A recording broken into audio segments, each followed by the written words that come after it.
Ampitombona ao aminareo hatrany ny fahasoavan'i Jesoa ry havako. Amina. Vavaka sika. Misaotra anao izay Tompo fa nomenao indray an'ity herinandro vaovao ity. Ahafahanay manao izay mety amin'ny fiainanay. Ao ny fiaina-tokantrano, ny asa aman-draharaha, ny fianaran'ny ankizy, ny fanompoana ihany koa. Ireo rehetra ireo dia ataonay amin'ny anaranao Jesoa mba ho anao irery ny dera ny saotra ny ajaron'ny voninahitra. Amin'izany rehetra izany. Amina. Ry havana, misaotra ny Tompo sika fa afaka niaraka amin'ny vavaka omaly, ary indrindra zava-dehibe ny tenin'Andriamanitra izay mifampahirezana, nahafahana nitondra amam-bavaka ny firenentsika ary ny tanin-drazana dia ny Malagasy sy Madagasikara izany, ary indrindra afaka niara-niombona koa tamin'ny sakramenta masina dia ny tena sy ny rà ny Tompo voninahitra ho azy. Araka ny nambarantsika ry havana tamin'izany dia volana vaovao indray ny iainantsika, noho izany dia lohahevitra vaovao ihany koa no iarahantsika rehetra indray mifampizara amin'ity volana Jona ity ry havako. Tsy inona koa izany fa an'ny Tompo ny fahefana. Andeha ny filazantsara araka amin'ny Matia 7:20, ny 9:20 no hozaraina amintsika amin'ity anio ity. Toy izao ny vaky ny teny ry havako amin'ny anaran'i Jesoa. Ary noho ny efa vitan'i Jesoa izany teny izany dia talanjona ny voaka noho ny fampianarana, satria nampianatra azy toy izay manana fahefana izy fa tsy tahaka ny mpanorandalàna teo aminy. Amen. Dia izao no fanazavana izay nomen'ny Sigurd Odland, ilay dokotera ny teolojia amin'ny heviteny araka ny filazantsara nosoratan'i Matio. Izao no fanazavana omeny ry havana amin'io 7:20 sy 20 amin'ny filazantsara araka amin'ny Matio 7 io. Amin'izao dia lazain'ny Matio fa talanjona ny vahoaka. Araka ny teny Grika kosa dia tsy talanjona ihany ny vahoaka fa taitra, zanganehana, miravi-tanana, gaga. Taitra ny vahoaka noho ny fampianarany azy ny lalàna.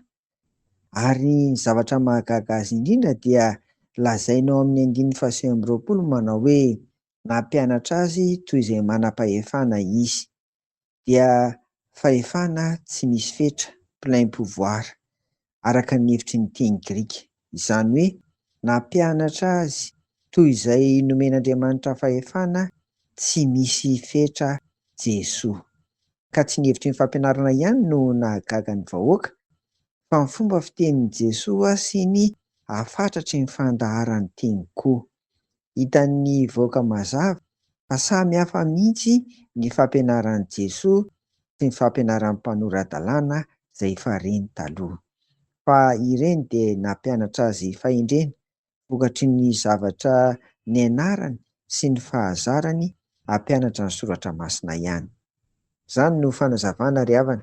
Zava-dehibe amintsika izany dia amin'ity anio ity dia tsy inona akory fa hoe mampianatra azy toy izay manana fahefana i Jesoa. Mampianatra antsika arak'izany izy, noho izany dia manana ny fahefana feno Jesoa Kristy eo amin'ny fiainantsika ry havana, koa dia engany mba ho hitantsika amin'ny lafiny atao hoe miabo izany fahefan'i Jesoa izany eo amin'ny fiainantsika, fa tsy ho sanatria fahefany koa ny mety hoe manafaina ny toy izany, fa mba ho lafiny tsara ny fiainantsika. Noho izany dia irariana ny fiainantsika rehetra mba ho fiainan'ny mpino mpankatoa ary indrindra mandeha amin'ny famasinana eo amin'ny fiainana ny tenin'Andriamanitra. Dia mirary ianao indray amin'ity herinandro vaovao ity ry havana, mirary ianao mba omen'ny Tompo fahombiazana sy fitahiana, mba omen'ny Tompo hatrany hery sy tanjaka ary fahasalamana amin'izao herinandro vaovao izao. Ary ity volana Jona ity koa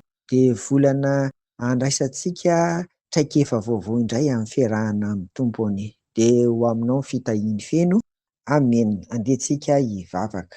Ry Tompo Rainay izay any an-danitra, misaotra fa Jesoa Kristy dia manana fahefana. Manana fahefana eo amin'ny fiainanay ary engany izany Tompo no toky sy fanantenana ho anay amin'izao fiainanay izao. Dia tantano izay mba ahay hanara-dianao ihany koa, ahay andeha araka ny sitraponao amin'izao fiainanay izao. Irarianay Tompo ity volana ity, manomboka amin'izao herinandro vaovao izao, anehoanao zava-mahagaga amin'ny fiainanay tsirairay avy. Dia irina isangatanay amin'ny anaran'i Jesoa izany. Amina. Dia ho aminareo ny fiadanan'i Jesoa. Amina.